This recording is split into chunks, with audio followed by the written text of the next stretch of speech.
Assalamu alaikum, Monsieur le ministre de l'Urbanisme, des collectivités territoriales et de l'aménagement des territoires, maa ngi jël sama nuyu jox la ko ci dal ci bu sell ëmb protocole bi toog fii yépp nga jébbalal ma ko salle bi yépp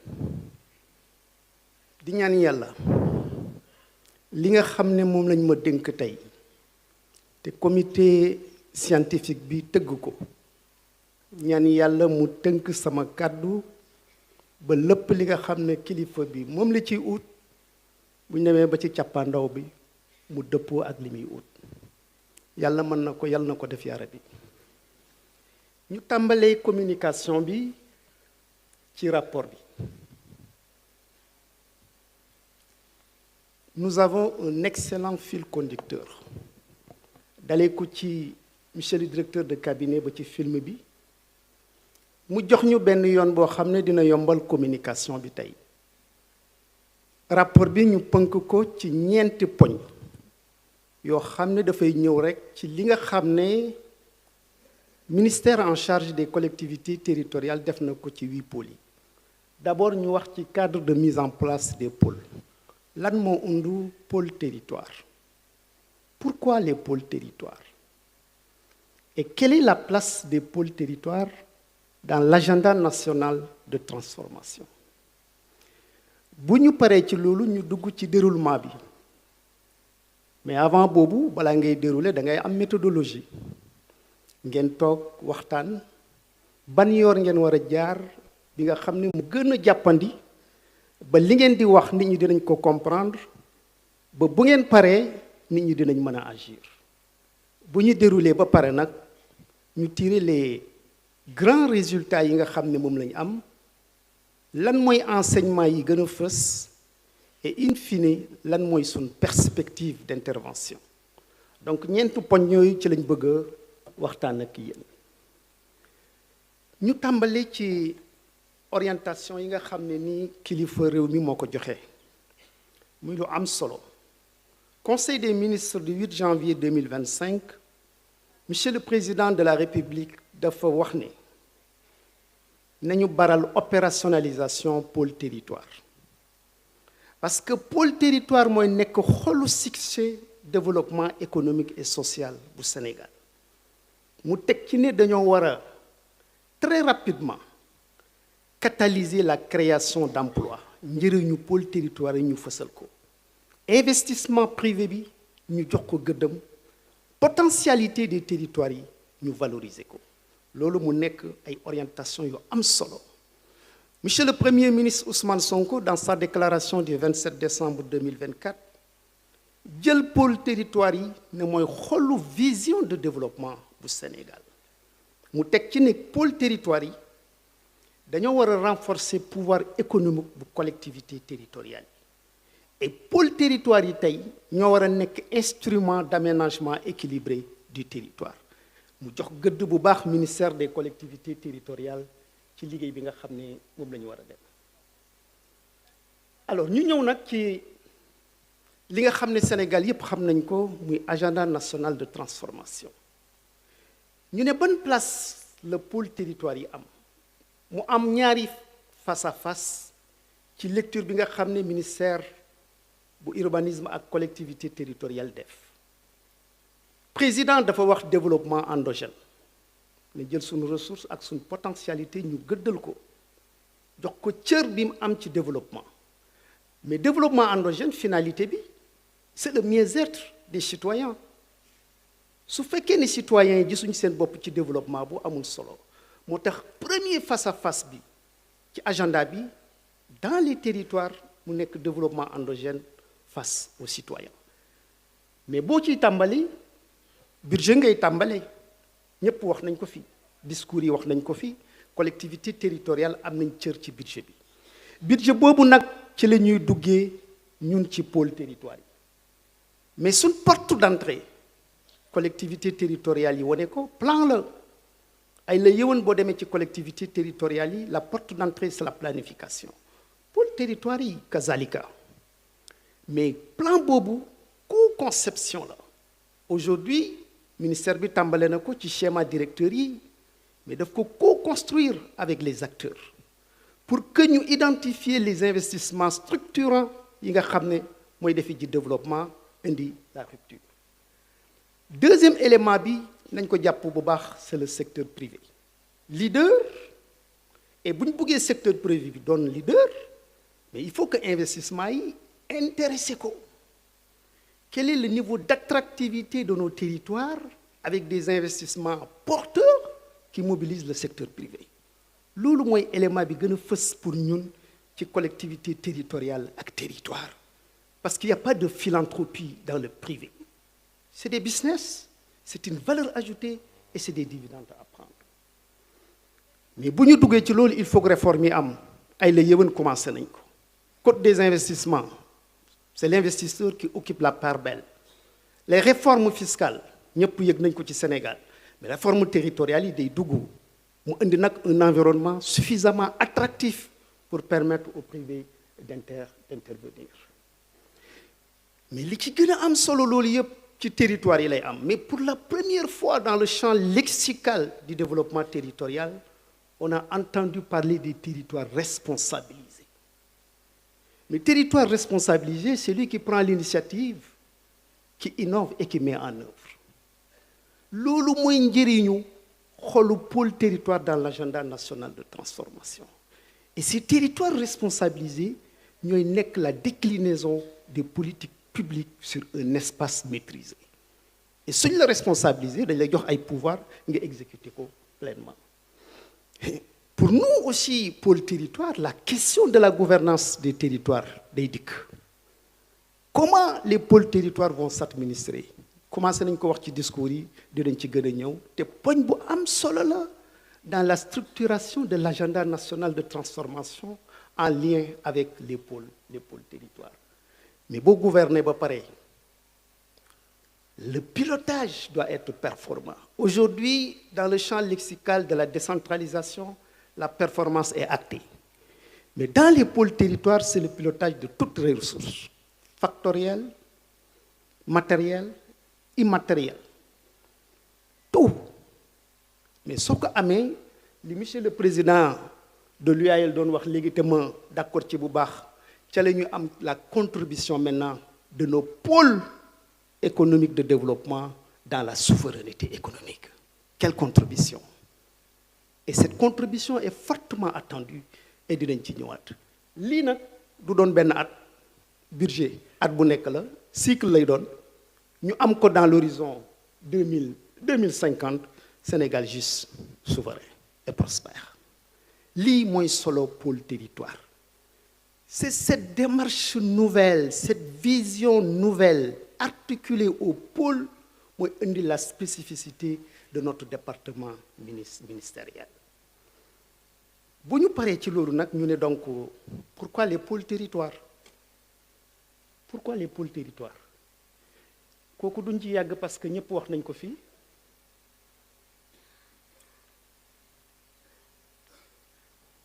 Bi ci njëkk mooy la cohérence territoire. Cohérence territoriale exigence la léegi. Wax nañ ko ci film bi territoire boo xam ne 46% jusqu'à 50% des pouvoirs des ressources économiques moo koy tiré il faut ñu am une cohérence territoire. Deuxième chose bi nga xam ne am na ci solo bu ñu amee ay potentialité nañ leen valoriser kooku tax na pôle yi ñëw avenir bi ñu gën koo maîtriser par la dotation des outils techniques et scientifiques. C'est important. Enfin, les inégalités sociales. Comment faire pour faire abstraction de toutes les inégalités sociales et arriver à un développement équilibré? Et en perspective, c'est la modernisation de la gouvernance. Bu ñuy wax modernisation de la gouvernance, les pôles territoires vont travailler comme des entreprises, démarche qualité, résultats, performance, des outils standardisés au niveau de la sous-région, au niveau de l'Afrique. Bref, nga am des instruments de développement techniques et scientifiques à la fois yuy présider à l'avènement de la gouvernance moderne. Ñu dugg nag ci objectifu concertation yi bii du ma ci sori parce que ñëpp xam nañ booy def réforme bu bees concertation yi ministre bi dafa ànd ak délégation am dugg pour wax lan mooy sensu réforme bi lim ci jublu woon du lenn lu dul nit ñi comprendre d'abord comprendre phénomène de compréhension parce que dafa am ay objectifs yu undu ci réforme bi il faut que ñu comprendre suñ comprendre ba pare ñu adhérer mobilisation forte des acteurs des communautés des collectivités de tout l'écosystème de la décentralisation et du développement territorial bi ci gën a am solo c'est l'action à partir d'une feuille de route et c'est extrêmement important parce que boo waxee ba pare te jëf topp ci dafay saaw et c'est un élément poursuivi par la concertation portée par monsieur le ministre élément yi tuy aussi dafa am loo xam ne nii dinañ ci gaaw jàll très rapidement booy def rencontre yu mel nii da nga koy préparer ay la yéwén PNDL le secrétaire exécutif le directeur général de l'ADEL ay la yéwén ñoo porté les concertations ci préparation yi comité technique yi comité scientifique yi outils de travail yi naka lañ koy challenger ba nga xam ne bu ñëwee au niveau des territoires ñu ne lii xam-xam moo ko lal liggéey boobu association yi fecceer yi bokk ci chef de quartier yi bokk ci intellectuel universitaire yi bokk ci ñépp di dajaloo ci diggante ADEL ak PNDL di réfléchir en amont avant ngeen gis délégation yi ci pôle territoire yi de la même manière concept bi monsieur le ministre ba ñu waxee pôle territoire mu organisé à Saly benn rencontre boo xam ni c'était pour une clarification conceptuelle mooy lan mooy pôle territoire yi ban lañ ko war a jox comme mbubu statut collectivité statut établissement public statut associé etc. nit ñi waxtaan ci càmbar ko ba gis ne yoon bi moo war a gën a mën a indi développement ak objectif de développement ñu commencé nag mën a dugg ci territoire yi commencé am ay outils yu ñu leen indil pour waxtaan ak yéen parce que boo ñëwee ci kër bëgg a waxtaan ak nit ki il faut nga indil ko ay instruments loolu la monsieur le ministre def dans le cadre de ce travail analyse documentaire yi élaboration des instruments dispositif de communication bi nga xam ne ni bi ñu nekkee Matam en direct dans tous les pôles territoires nga nekk ci sa salon di ko seetaan di ñu xool di mën a wax ndax lii yenu na maana wala yenuwul maana te loolu liggéey boobu moo indi bi ñu egsee ci pôle territoire yi résultat bi ngeen gis ko ñu yegsi nag ci phase de reporting bi fii lañ toll présentement mais dañ ko wax c'est un rapport provisoire buñ paree ci lii seen xalaat yi li ñuy wax tey ci journée 22 bi dañ ko consigner il y a un dispositif bu commencé di jël note lépp lu ñu fi jël comme élément important dañ koy dugal ci document bi mu nekk nag le document définitif donc ñu ngi ci processus de concertation d'échange de dialogue permissif pour mieux mobiliser les expertises divergentes dans le cadre d'une consolidation d'un rapport définitif sur nos concertations.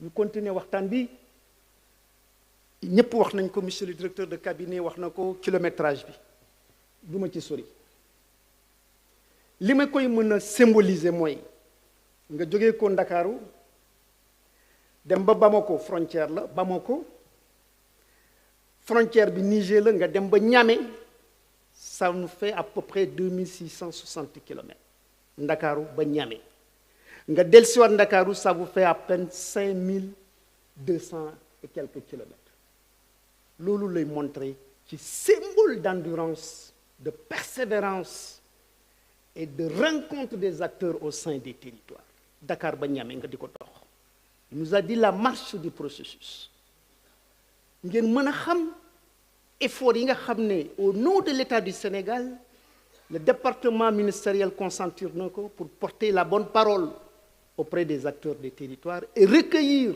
leur point de vue et rencontre bu ci nekk li ci gën a am solo dañ ko toftaloon comme ay seex foo ci dem rek nga gàlloo benn thématique ça veut dire que boo waxee ci pôle bi ba pare avant nga ciy dugg sax am na benn thématique booy identifier thématique boobu nag dafay nekk ci processus de décentralisation ñu tuddee ko processus acte 4 de la décentralisation. boo jëlee par exemple Ndakaaru la gestion des terres du domaine national à l'aune de l'agenda Sénégal 20-25-50. boo demee Saint-Louis ñu jël gouvernance de proximité et gestion des déchets municipaux mais képp ko xam gestion des déchets xam na problème bi ca précollecte ba la et dans la précollecte c'est la gestion de la proximité et foofu la délégué de quartier yi association yi communauté à la base am rôle balaay machine lourde yi ak engins lourds yi di egsi mais ça a un sens dans la gestion de proximité au sein de nos territoires. ñu dem Thiès ñu wax financement du développement territorial et réforme de la fiscalité locale li koy ëmb mooy la réforme territoriale bi nekk ci agenda national de transformation parce que loolu pàcc bu ndaw la ci réforme territoriale mais enclenché na la réflexion. Matam c'est le contenu local levier de développement économique ñu wax fi léegi fonds d'appui fonds de péréquation fonds minier RSE etc. diversification des sources lay montrer pour que financement des pôles territoires mu am buntu boo xam ne mën na fa jaar. ñu jaar Podor ñu def gestion des infrastructures et des équipements la gestion déléguée tey bu fekkee dañuy def investissement structurant au niveau des pôles territoires gestion boobu il faut ñu jox ko une gestion déléguée. su fekkee da nga koy jaar par PPP il faut que privé bi dugg en jeu muy wane njëriñu débat boobu. cartographie des risques mbënn mi ñëpp xam nañ ko bël bi ul yi inondation yi boo waxee juste et des projections da ngay wax tey ak ëllëg ci mbirum risque te loolu dafa bokk ci gestion des territoires. compétences transférées et principe de subsidiarité entre les échelons mooy montrer toute la place des domaines de compétences transférées mais toute la place des acteurs territoriaux dans le management des domaines de compétences transférées. Et enfin ñu wax les fondements scientifiques de la validité ou de la viabilité communale moom la ñu wax léegi ci viabilité des communes yi dootul nekk loo xam ne c'est des questions culturelles c'est des questions sociologiques c'est des questions démographiques mais day nekk des critères scientifiques yoo xam ne ni ñëpp d'accord nañ ci ba buñ ci duutee baaram ñëpp ànd ci detu am benn coow. donc bu ngeen ko xoolee les rencontres au niveau des territoires ont été couplées avec des concertations sur des thématiques qui adressent la question de l'écosystème du développement territorial pour arriver in fine à identifier les leviers qui vont être les porteurs de notre réforme acte 3 acte 4 de la décentralisation. ñu couplé ko avec les pôles territoires dinañ ci ñëw ministre bi dugg ci moomoon parole bi. Sur la participation des populations et des catégories monsieur le directeur de cabinet wax na ko de façon tout à fait lyrique et adhérer à l'ensemble des catégories. On avait 13 catégories d'acteurs. Ça veut dire que c'est l'écosystème de notre décentralisation développement territorial qui ont participé. Et ça, c'est extrêmement important. Nous avons un niveau de participation élevé à hauteur de 38,30% pour les élus locaux. Nous donner leur légitimité. Au-delà de cette légitimité, c'est la légalité avec les textes, nous aurons cette légitimité dans la gouvernance de nos territoires. Participer pour xam lan la ñu xewal ci territoire bi ak lan lañ bëgg a def ci territoire bi ñu taxaw joxe ci seen kàddu mais li ci gën a am solo ci concerté c'était le secteur privé qui était représenté à 12,9 on peut dire 13%. bu ngeen fàttaliku ci agenda national de transformation on a dit le secteur privé leader depuis la phase de conception ñu gis le secteur privé nekk en pole position dans les concertations. C'est extrêmement rassurant comme suite à donner. L'administration territoriale, dans toutes les étapes, 8,35%. L'administration de proximité, 7,89%. Et de manière soutenue. Et à toutes les heures, de toutes les manières, nous contribuons scientifiquement, techniquement, par des avis motivés. Et ça, c'est extrêmement important. Et à l'inverse, nous avons une catégorie. Société civile, boo ci amee 4,44% ndam la nga am ci agent des collectivités territoriales partenaires au développement services défense et de sécurité et surtout universitaires instituts de recherche même su fekkee dañoo sous-représenté universitaire moom boroom xam-xam boo ci amee ñaar moo gën nga am 100 parce que ñaar ñooñu lañ lay wax moo ëpp 100 bi parce que c'est une représentation de qualité te loolu lañ gisoon ci concertation yi via les statistiques qui ont été analysées et en profondeur dans le document provisoire pour montrer quelle est la place de ces différents acteurs dans le processus que nous avons engagé. Nous continuons toujours ci participation yi boo xoolee région de Dakar ay la yéwén ci participation au niveau des pôles moo gënoon fës. Ça se comprend. C'est l'attractivité urbaine, poids démographique de Dakar, plus de 3 millions d'habitants, etc. mënuñ ko booleeg yeneen pôle territoire en termes de participation. Mais li ci gën a am solo aussi boo demee dans le sud où il y avait 3 régions yu boole muy Kolda, Sédhiou et Ziguinchor dafay am un poids extrêmement important dans les formes de représentation. boo ko méngaleeg Thiès bi nga xamee ne Thiès dong mooy benn pôle nga mële ko pôle nord bi nga xam ne Saint-Louis rek la wala Matam, effectivement c'est une participation, mais dans tous les cas de figure, participation minimale 173 pour les pôles, 330 pour les concertations avec des écarts types yu montreraient hétérogénéité de la présence des uns et des autres, aussi bien dans les concertations que dans les pôles, mais satisfaction la nga oote ñu uyu la nga wax ñu déglu la ba pare joxe xalaat te loolu lañ gisoon ci rencontre pôle yi ak concertation yi. ñu jublu nag ci cérémonie officielle yi fii dañ koy baral wax nañ ko ñaari rencontre yoo xam ne président de la République moo ko jëmmal muy Kaolack ak Ndar ñaax élus locaux yi pour que ñu participer de façon forte pour l'option d'un développement inclusif. Et loolu bi ko président waxee les exécutifs locaux dañ ko ci feelu ne ko àndu nañ ci vision bi, c'est une bonne option et ay la yëwoon dinañ ci gunge collectivité dinañ ci gunge état. ñu ñëw Ndakaaru, monsieur le premier ministre Ousmane Sonko, Dakar pôle territoire métropole de Dakar, ñu defoon ko Grand Théâtre le 2 septembre amoon 443 participations sur le pôle, 208 sur les rencontres sur la réforme.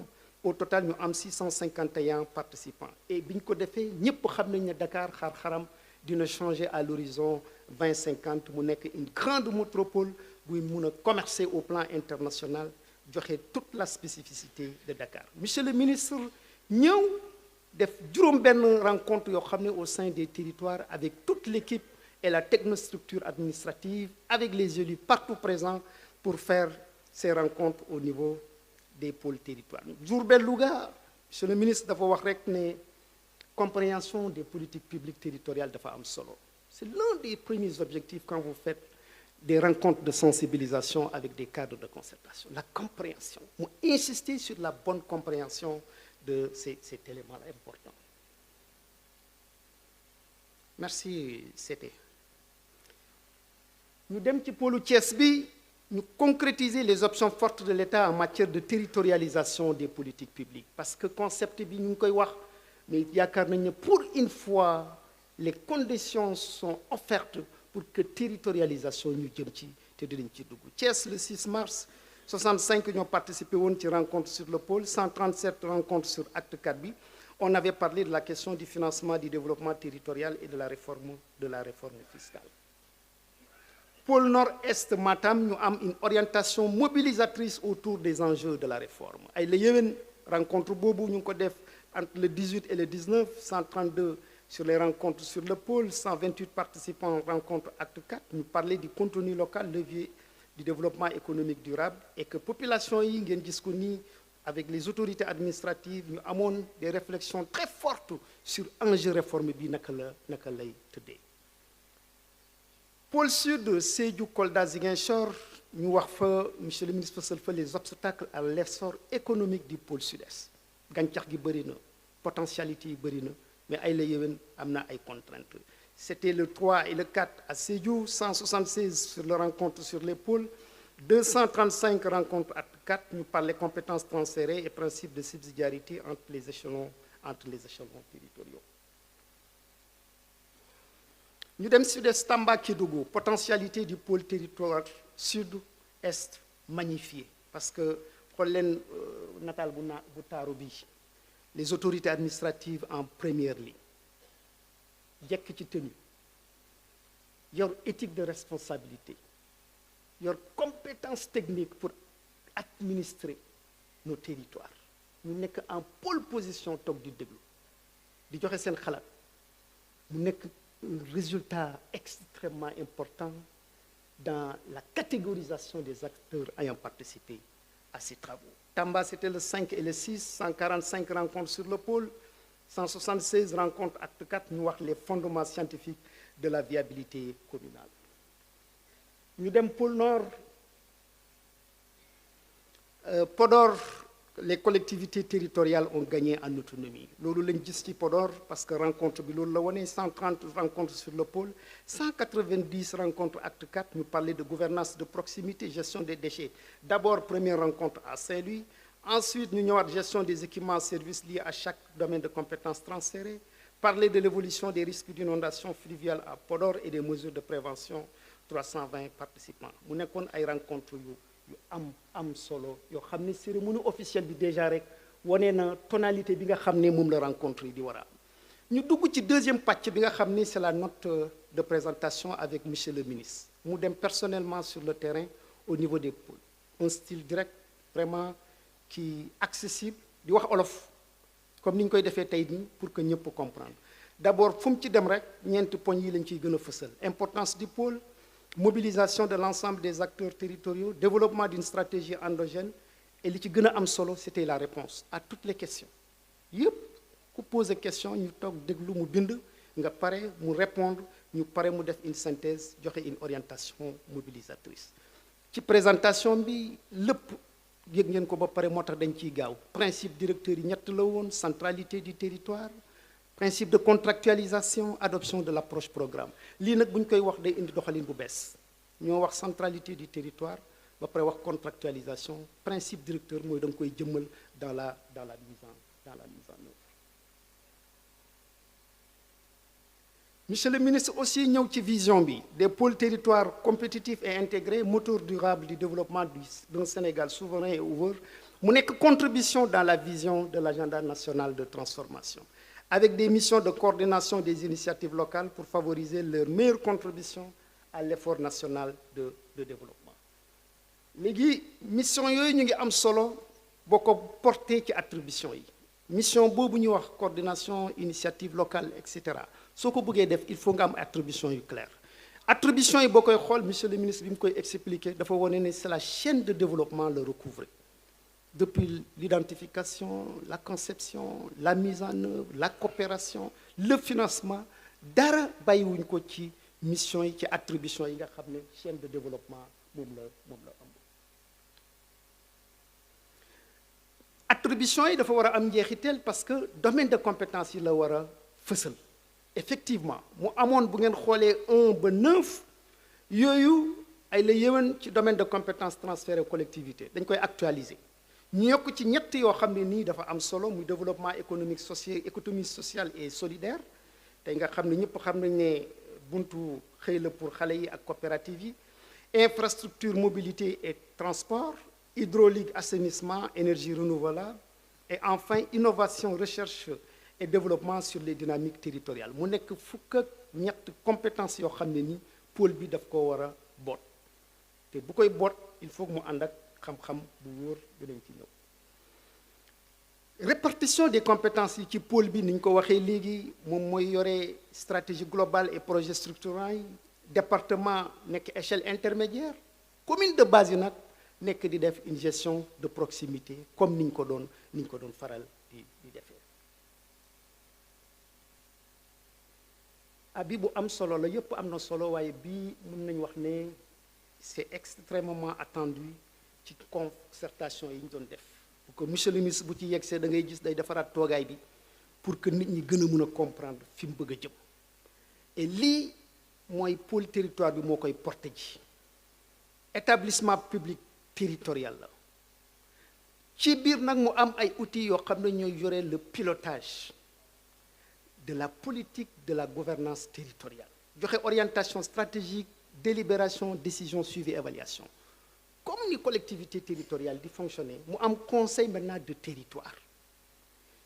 À côté du conseil de territoire nga am un secrétaire général avec 13 secrétaires techniques en administration. Ñooñu ñoo yore pilotage bi stratégique, décision yëpp de la politique du pôle territoire en tant qu'établissement public territorial. ñu toftal ci suuf bu leen fàtte ne 13 domaines de compétences la une direction générale avec des directions spécialisées expertise commencé ñëw nag et ces directions ñooy porter la politique du pôle li nga xam ne moom la orientation politique bi nga xam ne ca conseil ba lañ ko jëlee direction générale bi ak ces directions spécialisées ñoo koy jëmmal te loolu xam-xam moo koy laal ñu teftal ci toujours dans l'esprit de développement une agence territoriale de planification d'aménagement d'urbanisme et de développement mu ëmb chaîne de développement pour exécuter des projets très structurants waxoon naa leen ko privé bi projet structurant yi ñoo koy intéressé te loolu agence bi da koy porter mu koy exécuter ñu toftal ci li nga xam ne nag aussi ay la yëmoon valeur ajoutée la muy société territoriale d'économie mixte ñëpp xam nañ ne le virage économique de la décentralisation n'a jamais pris et c'est l'occasion de faire prendre ce virage économique de la décentralisation avec des instruments économiques société bi ci la bokk di réfléchir ci stratégie de développement économique di réfléchir sur des instruments contractualisation rapprochement avec le privé etc business plan yi tout ce qui est développement économique ñu def ko foofu et à côté mu am des organes autonomes l'organe de contrôle de légalité et de conformité kooku autorité administrative yi ñoo ko moom war cee liggéey en termes de veiller à la légalité des actes et au respect des normes def rôle d'audit interne et externe on parle là de contractualisation état pôle suivi boobu ñoom ñoo ko moom dans le cadre de la conformité chambre consulaire territoriale fa la économistes yi dugg chambre économique universitaires yi recherche yi association yi jeunes yi fa lañ dugg pour donner un avis consultatif boo xam ne nii le conseil de territoire mun na ko jël bés buy def ay décisions ñu toftal ci nag benn centre de recherche d'expertise territoriale bu leen fàtte 13e compétence bi c'était sur les recherches innovation sur les dynamiques territoriales pour nga jëmal ko il faut nga am un instrument d'expertise boo xam ne nii day travailler sur les dynamiques territoriales lii dafa nekk loo xam ne lu am solo la ci gouvernance des pôles te monsieur le ministre def ci communication bu am solo au niveau des territoires sur le dispositif de financement c'est le financement le plus élargi possible day capter au niveau de l'État day capter au niveau du privé day capter au niveau des partenaires mais day capter au niveau de la diaspora day capter au niveau des fonds verts toute source de financement possible et légale le pôle territoire est un réceptacle pour le structurer et loolu dafa am solo bu baax a baax sur le financement ñu dugg nag bi ñu paree ci loolu ñu dugg ci beneen communication dama ciy gaaw sur les dynamiques d'aménagement et de développement du pôle liggéey bi ay la yëwoon ANAT moo ci def liggéey bu mucc ayib di ko présenter ko ci terrain bi yéen ñëpp ngeen gisoon ko finalité bi mooy le développement équilibré au niveau de ces huit pôles première ñu jël pôle centre bi te travail bi bu ñu koy def ci ñett bànqaas lañ ko lal spécificité du pôle mooy lan mooy carte d'identité pôle bi boo demee Saloum contribution au PIB 0,6 densité 113 nga xam ni kii taux d'emploi nga am 15%. Ainsi de suite ñu am la spécificité au niveau de chaque pôle mu joxe sa carte d'identité caractéristique générale bi muy wane ne ban type de sol moo fi nekk yan ressources ñoo fi nekk le delta du Saloum tous les affluents le Baolong etc. toutes les ressources en eau productives de surface souterraine lépp luy potentialité ci gàncax gi pétrole bi gaz bi etc. ñu xam les caractéristiques générales mujjee nag ci ressources démographiques yi etc. et caractéristiques économiques loolu carte d'identité boo xam ne la bi ñu ko defee ci pôle yëpp ñu def présentation bi ay la yéwén li nga xam ne moom la agenda Sénégal 2050 définir pour le pôle centre mooy pôle agro-industriel agropôle centre arachide et oléagineux céréales sel carrefour logistique Kaolack écotourisme et loisirs tourisme religieux loolu 4 vocations yi dafa fës ñu dem Diourbel Louga ñetti vocation majeures yi fës agglomération Touba Mbacké gis nañ ko léegi ci film bi plus de 3 millions d'habitants le tourisme religieux, industrie agroalimentaire et industrie manufacturière mu nekk 3 vocations yu fës lool ci Diourbel Louga. Pôle Thiès juróomi vocation structurante plateforme logistique et hub aéroportière, industrie extractive et manufacturière, nouvelle ville pétrochimique, tourisme sur la Petite Côte, industrie agroalimentaire, agropôle ouest, horticulture particulièrement et les produits halieutiques. Boo demee pôle nord-est ñetti vocation structurante, c'est le pôle industriel phosphate engrais, élevage intensif, plus de viande et de lait au regard par exemple de l'écosystème de la zone pastorale, les produits forestiers non ligneux sur la grande muraille verte. Nga dem pôle nord mu am 3 vocations majeures, pôle industriel phosphate engrais, élevage intensif, viande de lait aussi et produits forestiers non ligneux.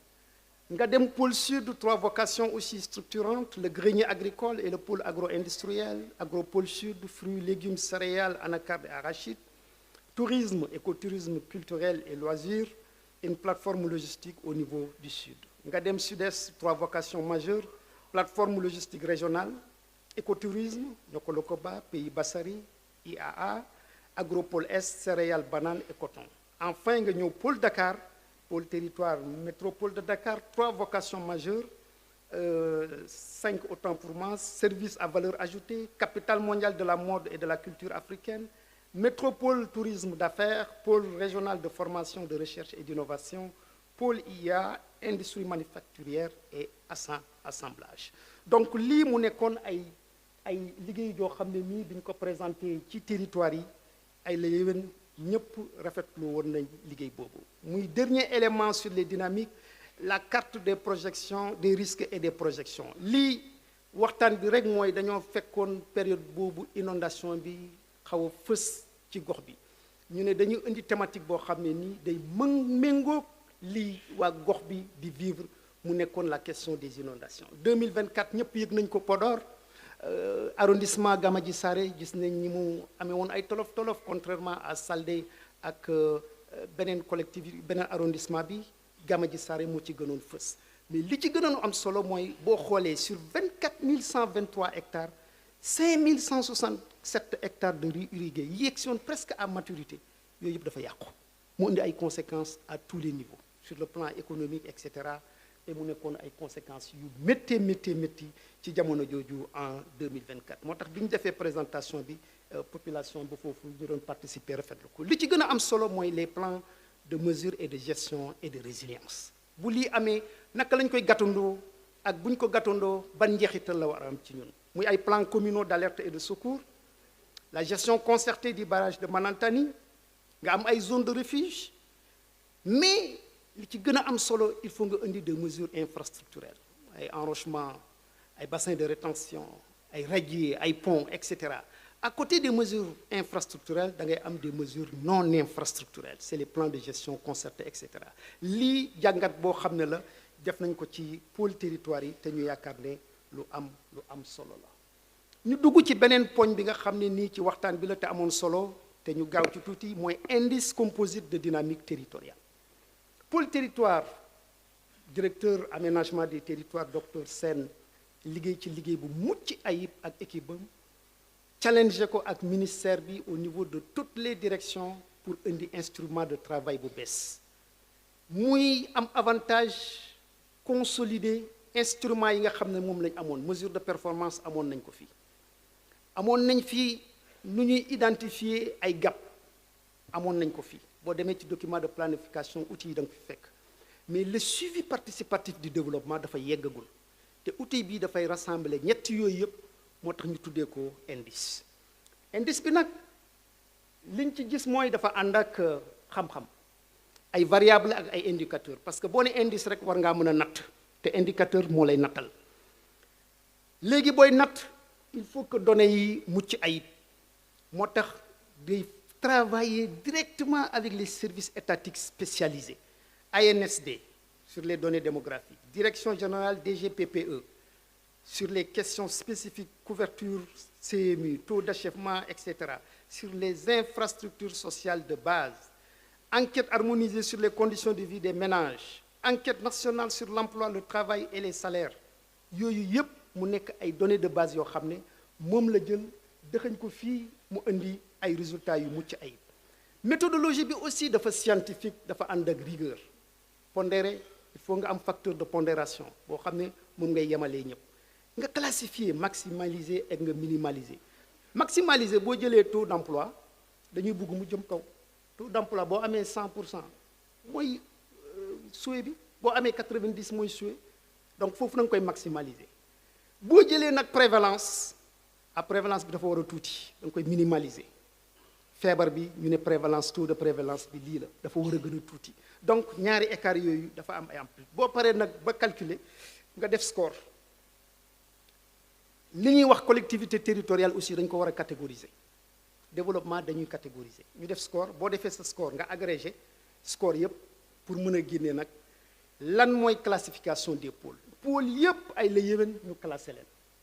Docteur Sène bi muy def liggéey bi def ci ay outils yu xarañ. Bu ngeen xoolee tableau bi li ci ëpp dafa xonq bu xonqee rek baaxul bu verté mooy feu vert mën ngaa dem mais feu vert bu verree da ngaa war a consolider waroo dem rek comme ça da ngay consolider mais bu ñu xoolee tableau bi li ci bëri dafa mboq dafa vert dafa rouge et cetera lu vert lu tuuti la. Ma jël benn sur la situation économique bu vert Sud-Est 17,7%.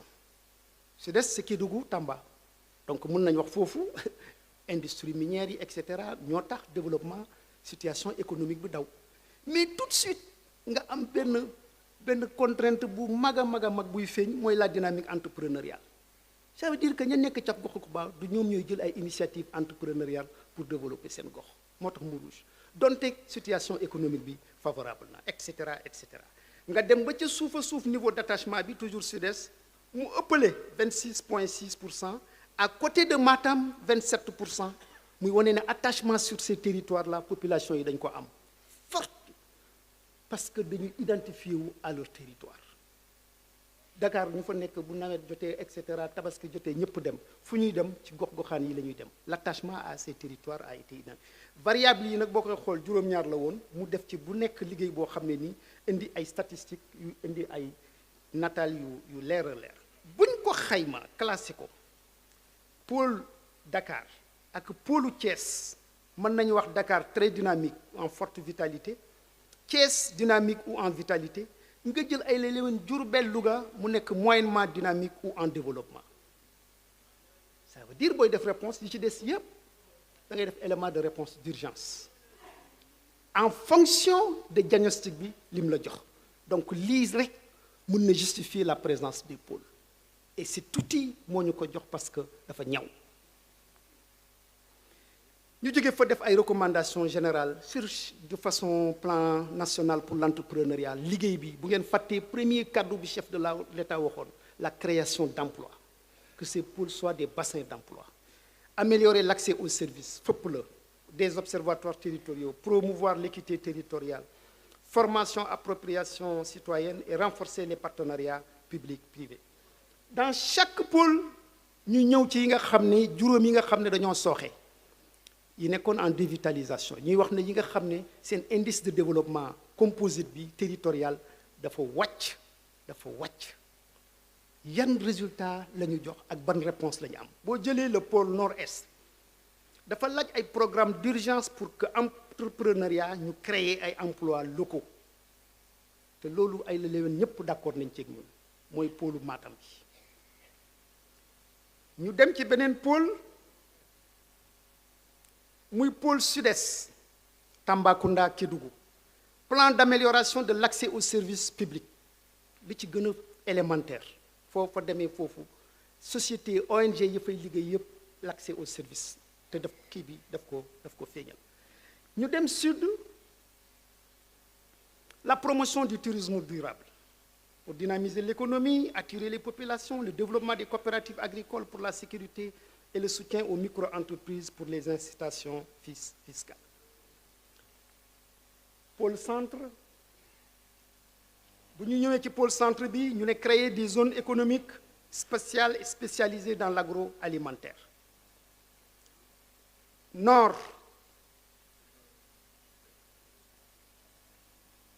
Nord bi moom zone spéciale économique commencé na fa naka la ñuy def ba gën koo jëmmal faciliter l'accès au crédit pour les entrepreneurs.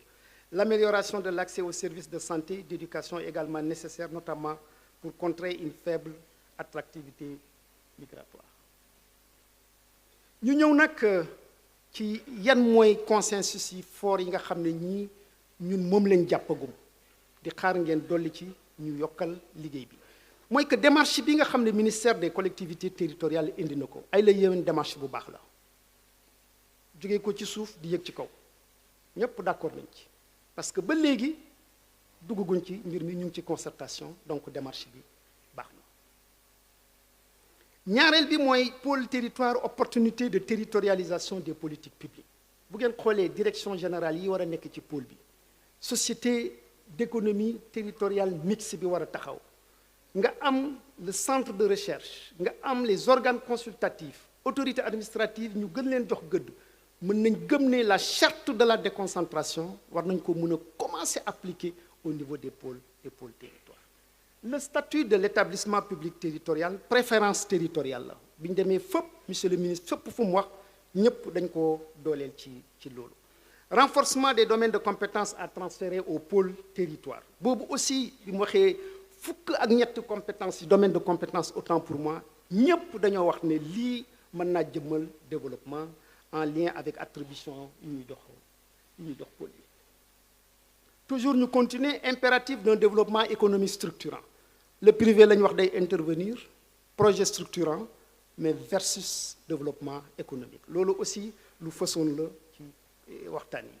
L'ouverture de chaque pôle sur l'océan ou le fleuve et ou sur les pays limitrophes permettant au Sénégal de se positionner dans l'espace sous-régional africain voire international.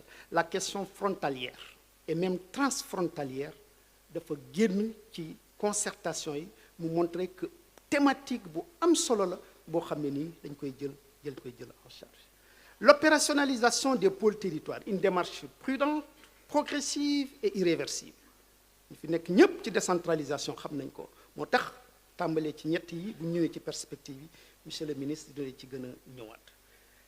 La contractualisation État pôle territoire avec un objectif de performance bu ngeen fàttaliku les principes directeurs yi ministre bi présenté un peu partout dañoo waxoon contractualisation mais objectif de performance moo koy gàll.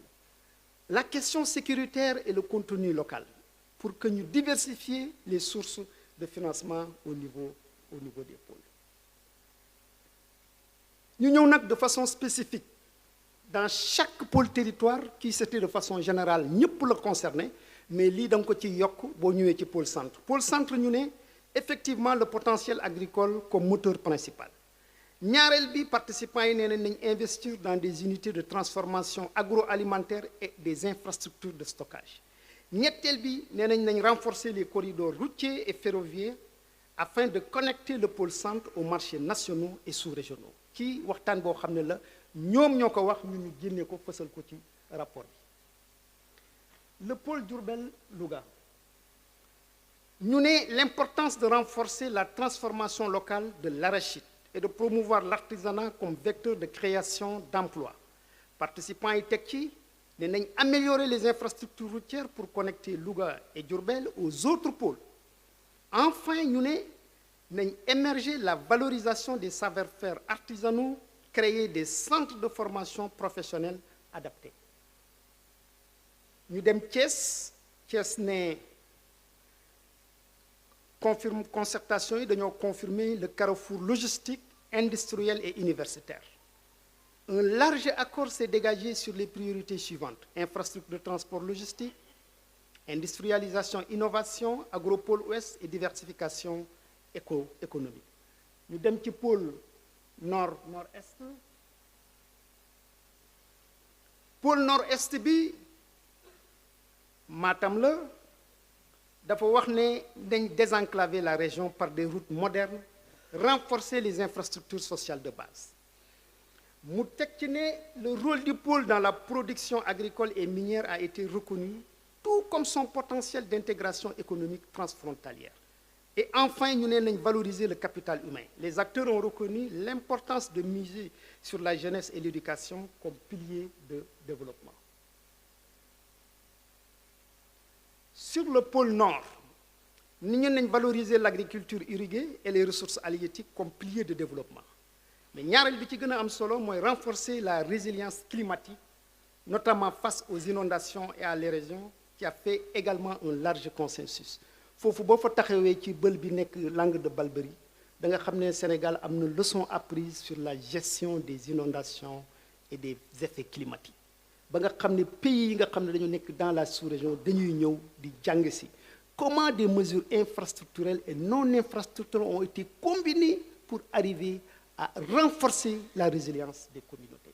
Résultat, pôle Nord, pôle Sud, autant pour moi, un consensus fort s'est dégagé sur la nécessité de faire du pôle Sud un levier de transformation territoriale. Nous basons sur le développement agro-industriel, investissements sociaux prioritaires, promotion coopération transfrontalière, protection de l'environnement et du développement durable. Donc c'est vraiment toute la chaîne de développement dans le Sud. Nous sommes dans le Sud-Est, sur Tambacounda et Kédougou. Les concertations ont validé la valorisation des ressources minières et écologiques. Le besoin d'infrastructures sociales a été souligné comme une condition essentielle pour le développement. Enfin, la métropole Dakar. Les participants ont validé l'urgence de repenser la planification métropolitaine. Nous avons un consensus très fort sur la nécessité de redistribuer une partie des activités économiques vers les autres pôles pour désengorger Dakar et réduire les pressions sociales et environnementales. Moi, j'ai quelques interrogations du ñak ci réforme bu melni pôle yi. Quelques interrogations yi ñu mën ko téye ci poñ yi mooy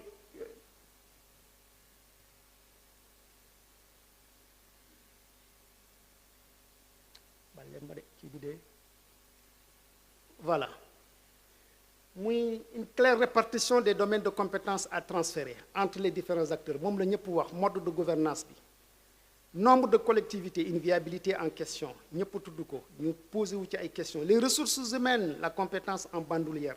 Naka les ressources humaines yi mëna porter pôle territoire bi, le modèle inclusif de gouvernance et le financement enfin des pôles, des ressources endogènes à stabiliser. Yi moy interrogation yu forte yi nga xamné ni amna ci waxtaan bi nga xamné monsieur le ministre ak équipe bi def nañ ko au niveau de tous les pays.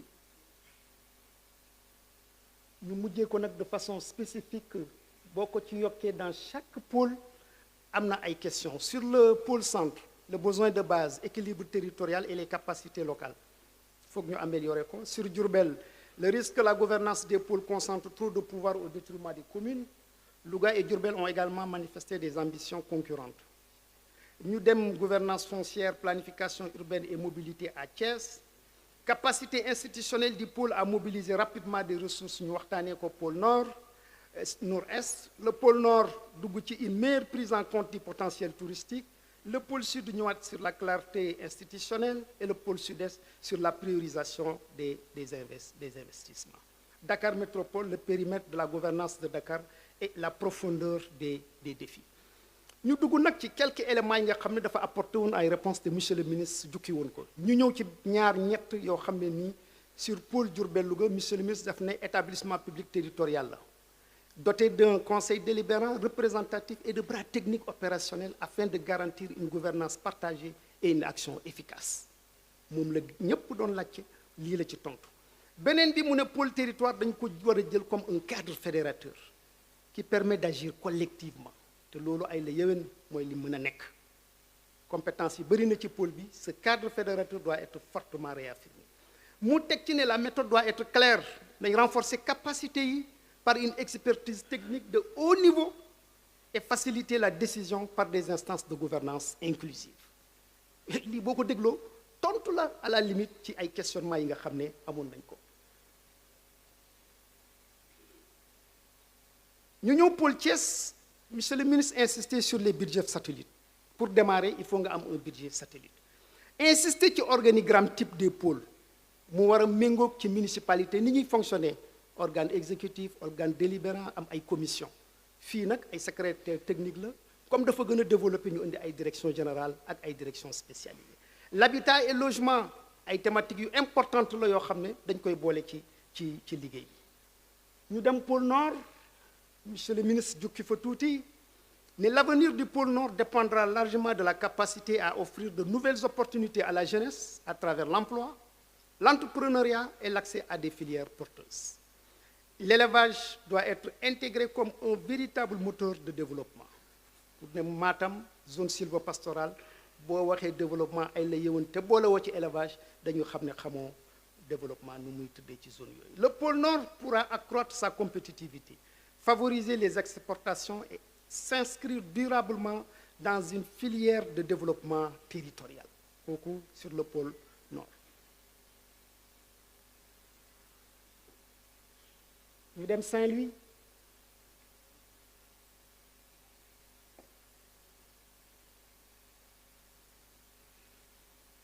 Saint-Louis dafa wax ne la concertation tenue à Podor a ainsi confirmé que c'est dans l'écoute, le dialogue et la co-construction que se bâtira la résilience économique de la vallée. Mu tudd la question des infrastructures ne day occuper une place importante dans le développement.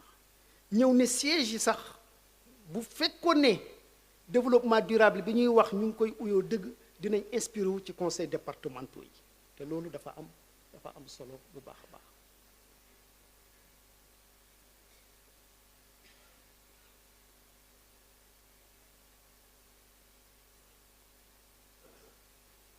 ñu dem pôle sud-est bi ñetti principe yoo xam ne ni daf ko tirer comme ay leviers importants. Service de proximité yi il faut ñu continuer di continuer la participation citoyenne il faut ñu jëmmal ko. Agriculture ak sécurité alimentaire c'est des questions de développement il faut que ñu jëmmal ko ci particulièrement zone boobu.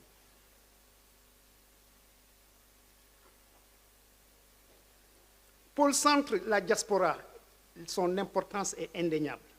L'intercommunalité joue un rôle central dans la dynamique des pôles. Et enfin, l'objectif c'est clair, c'est de lutter contre la pauvreté et le chômage, stimuler la croissance et l'emploi, inverser les flux migratoires qui fragilisent nos territoires et surtout créer des espaces où il fait bon vivre avec un accès réel à l'eau, à la santé, à l'emploi et à la création de richesses. Ñu dugg nag ci bi ñu passé loolu ci recommandation yi dañ ciy tëbb ay poñ benn bi mooy projet de loi pour les pôles ministère bi jublu na ci liggéey bi avancé na. Mettre en place un cadre institutionnel clair fondé sur le statut d'établissement public territorial garantissant l'autonomie des pôles tout en préservant la complémentarité avec les collectivités territoriales. Instituer des organes de gouvernance multi-acteurs. Définir un mécanisme de contractualisation entre l'État et les pôles territoires. Créer une agence d'aménagement et de développement des pôles et des sociétés d'économie mixte territoriale pour assurer l'appui technique, la coordination et la maîtrise d'ouvrage des projets structurants. Ñu continuer toujours ñu ne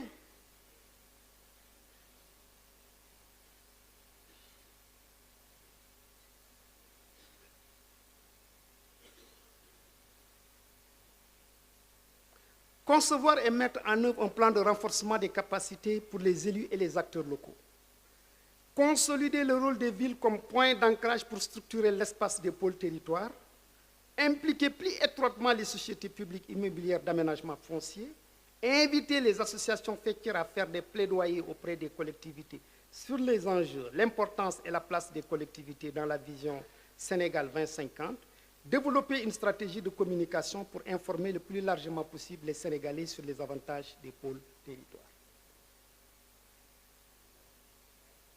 Toujours sur la planification territoriale et la gestion des investissements, les schémas directeurs et les plans d'aménagement intégrés, naka lañ ci mën a taxawee, identifier des projets structurants et les prioriser, recommandations yi la, renforcer la prise en compte environnementale et climatique dans la planification, prendre en charge de façon plus soutenue la question des limites territoriales dans le processus de mise en place des pôles territoires.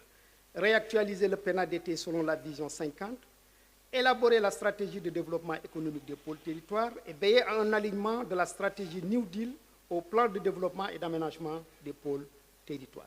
Ñu mujjee ci recommandation bi nga xam ne mooy partenariat mobilisation des ressources, créer un fonds pluriannuel d'amorçage pour chaque pôle, entamer la réforme sur les finances territoriales, revoir les textes législatifs et réglementaires sur les PPP et promouvoir ces partenariats, encourager les collectivités et les pôles à élaborer des business plans pour attirer les investissements ciblés et garantir la viabilité économique des projets, et encourager la coopération intra-pôles et la coopération transfrontalière. Sur les mécanismes de pilotage, le dernier axe de recommandation, développer des observatoires territoriaux dotés de systèmes d'information géographique, développer et promouvoir l'indice composite des dynamiques territoriales pour mesurer l'attractivité des pôles territoires, c'est extrêmement important. Mettre en place un système intégrant une plateforme de suivi axée sur la performance des pôles territoires, institutionnaliser un système d'évaluation, de capitalisation et de gestion des connaissances des pôles territoires, et mettre en place un mécanisme de reddition des comptes permettant aux citoyens de suivre l'évolution des pôles territoires.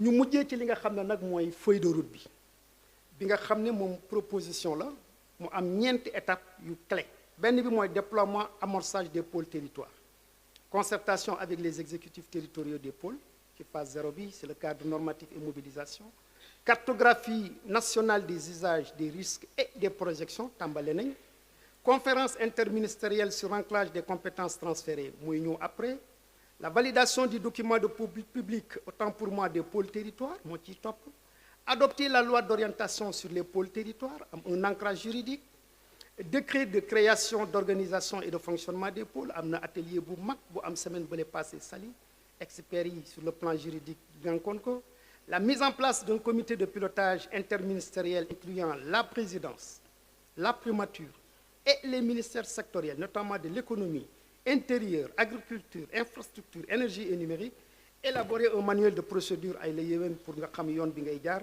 et les documents cadre état pôle territoire. ñu dugg ci ñaareelu phase 1 bi toujours ci implémentation et diffusion des pôles tests entre mi-2025 toll nañ ci ba fin 2025 fileeg fin d'année bëgg nañu rencontrer l'ensemble des exécutifs territoriaux sur le calendrier de déploiement bii may mujjee nii dina am ay rencontres yoo xam ne nii day wàcc ci terrain bi ñu partager l'ensemble des documents ba nga xam ne bu ngeen ci nangoo lu ngeen ci dugal moom la ñuy soog a tënk sur les documents, les conclusions des concertations, les principes directeurs de la loi d'orientation, le décret de création d'organisation de fonctionnement, les organes de contrôle de légalité, les instruments, schémas, cartographie des usages et des risques et des projections, stratégie de développement et d'animation des pôles et les processus de lancement et d'implémentation. Kii ay rencontre la au niveau territoire yoo xam ne dafay am. ñu dugg ci phase 2 nag. Toujours implémentation entre mi-2025 et fin 2025, c'est la mise en place des organes de gouvernance, installer les membres du conseil, rencontre régionale d'information pour identifier les représentants des différentes parties prenantes, secrétaire général pôle conseil territoire, chambre consulaire, opérationnalisation de la plateforme de digitalisation. yooyu ay éléments yu am solo la ci phase 2 bi ñu toll. Toujours dernier slide sur implémentation diffusion pôle test mi-2025 fin 2025, recrutement et installation des organes exécutifs, appel à candidature pour la direction générale, mise en place des équipes techniques administratives, élaboration d'un plan de travail et début du fonctionnement des organes d'exécution et d'opération. ñu mujjee ci phase 3, lancement officiel et animation des pôles, officialisation par le président de la République, le Premier ministre et le gouvernement. La présentation du plan de travail des pôles se fera ainsi: fin octobre 2025, pôle centre; fin novembre 2025, pôle nord; fin décembre 2025, pôle sud. Fileeg fin d'année lii mooy mbébét bi ci projection feuille de route. 4. De janvier à février 2026, phase de capitalisation et d'évaluation à mi-parcours. Boo tegee ñett yi ba pare foog nga am jàngat ñu wax la naka la commencé fonctionner lan moo ci ruus lan ngay capitaliser ba nga xam ne sur la phase 5 d'extension et de consolidation bi am en 2026 nga mun a continuer élaborer les documents de planification, def cartographie nationale des risques et des projections, et enfin nga lancer les 5 nouveaux pôles yi. Avril 2026, lancement d'un pôle par mois, soit 5 mois d'implémentation. Avril 2026, lancement pôle Diourbel-Louga. Mai 2026, lancement pôle Sud-Est. Juin 2026, lancement pôle Nord-Est. Juillet 2026, lancement du pôle Thiès. Enfin, août 2026, lancement du pôle métropole Dakar. Lii, monsieur le ministre, la ma santoon ma waroon ko wax ngeen dégg bu fekkee am na lu sooxe ci man la bu baaxee ci comité de rédaction maa ngi leen di gërëm di leen di sant waaw.